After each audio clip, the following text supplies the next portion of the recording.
Hello and welcome to Prep for Retirement Television. I'm Cheryl Tan, your host. Each week I'm joined by local financial advisor Patrick Moriarty to discuss three important aspects of retirement planning. Over the past 30 years, Patrick has worked for some of the largest financial firms in the industry.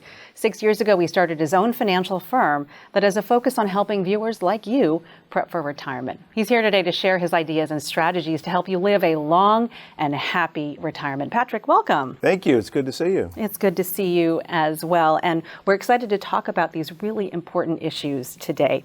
So retirement planning takes a little bit more than luck. Each week, we're going to be focusing on three financial topics or leaves, like in the shamrock of your company's logo, to help our audience prep for retirement. You often talk about the three phases of retirement planning. Can you talk about those phases and explain them to us? Sure. You know, when I meet with new clients or when I meet with the viewers, they often think that retirement is just this one huge phase, 30, 40, 50, 60 years. And it couldn't be further from the truth. It's sort of like going to school. We don't go to school in one grade for 12 years or 16 years.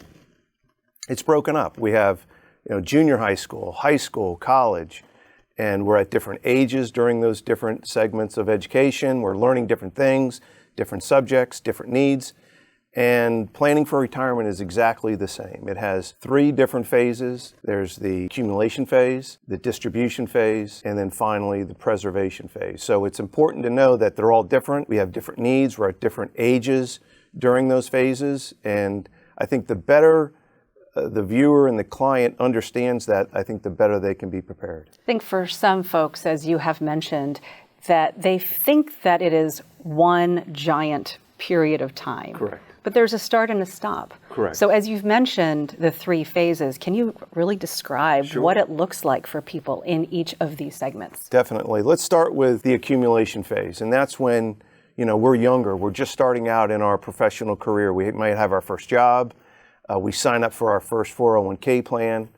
The company matches. We're plowing money into that every month. It comes out pre-tax dollars. And we're being aggressive with this money. We're younger. We want this money to grow over our, 30 or 40 years of working. Sometimes we don't even open the monthly statements. We really don't care what it's doing. We don't care if the market's up. We don't care if it's down. When it's down, we're just buying more.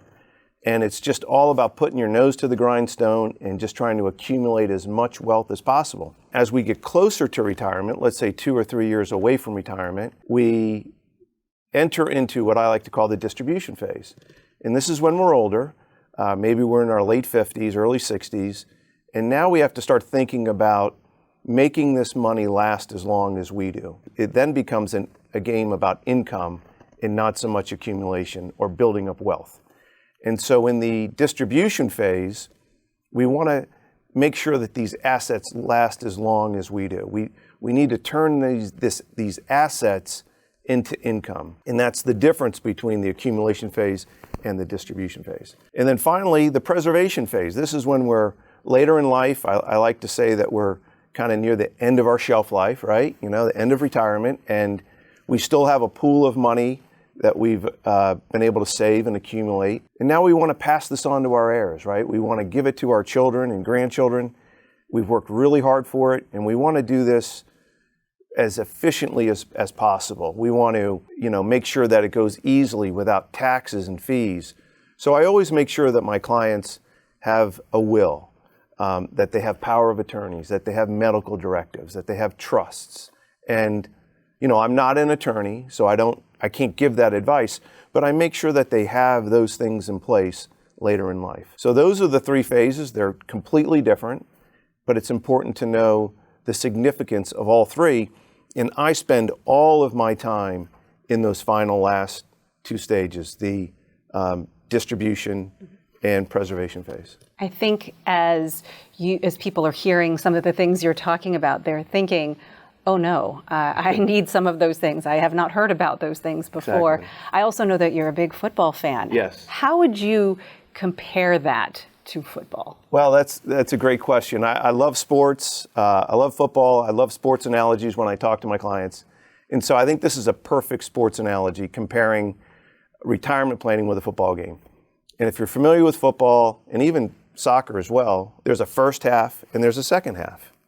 And in between is halftime. And that's a meeting where, the coaches get together, some of the key players get together, and they come up with a strategy to win that football game. So whether they're losing at halftime or they're winning at halftime, they've got to come up with a good plan. Everybody wants to win their football game. And, retirement is very similar. When we transition from the accumulation phase to the distribution phase, we have to sit down and have a meeting because they're totally different plans and they're totally different periods of time. So we need to sit down, have a meeting, and put together a plan and a strategy to win at retirement because, face it, retirement's way more important than a football game. Yeah. I think people who like football really can see that end game, if you will. Talk about that halftime meeting a little bit more, the importance of that, and what really that looks like as someone has that 20,000-foot view of what's happening with their finances. Definitely. So that meeting is really just a fact-finding meeting. It's fact-finding for the client and the viewer when they sit down and meet with me because they're going to find out all about me and my business and how I work with my clients. So it's important that they know who I am. And then it's important for me to sit down and really understand the client, understand the viewer. What are their goals? What are their dreams? What do they want retirement to look like? We start talking about the inputs. What have they accumulated? What does their Social Security look like? Do they have a pension? We look at all the variables and then we try to put together a plan that lasts as long as they do. Very good. If people have questions, if they want to learn more about your halftime meeting or anything that leads up to halftime or afterward, where can they go to reach out to you? Well, they can just give us a call. Call us directly at 410-599-3300. And there's people there that can answer the phone, set an appointment, and find a time where we can sit down and have a discussion about what your plan looks like. That sounds good. We've got more coming up right after the break.